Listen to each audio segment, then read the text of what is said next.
Hey everybody, Sean Bukowski here. Hope you're all having a great week. And if you celebrate Easter, hope you all have a great week or having a great Easter weekend.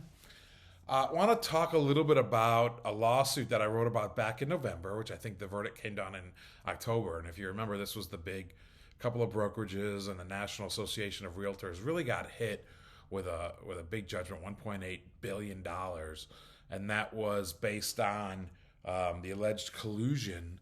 Really, so anybody who's bought and sold a house knows this, and to a lesser extent in commercial real estate, when you go to sell your house or buy a house, there's a 6% broker fee, and that's not really negotiated, and it's just agreed upon between the buyer and the seller broker, and the seller has to pay it.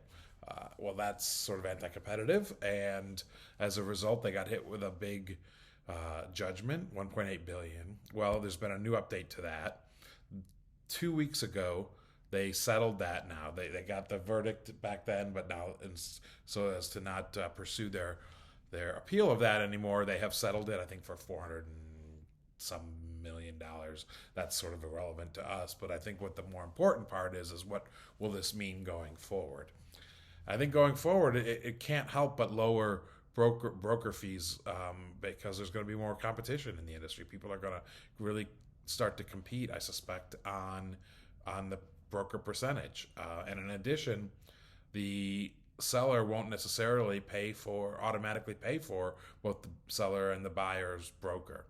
And first of all, as a result, I think there's no choice but to drive down the rates because there's going to be that competition, and it will likely drive some brokers out of the industry because it just won't be.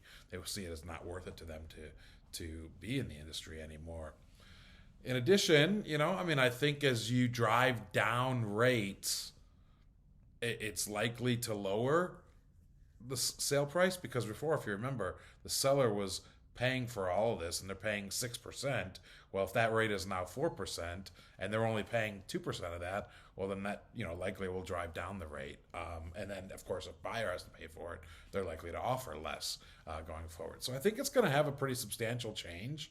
I think you're going to see that. So the key is to really know going in what are the sort of market rates in your area for a good broker.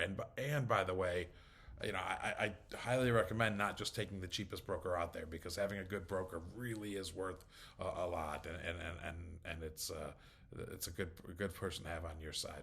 So anyway, good, interesting settlement, and I think we'll see a big change in the real estate market going forward. Hope you enjoy this again.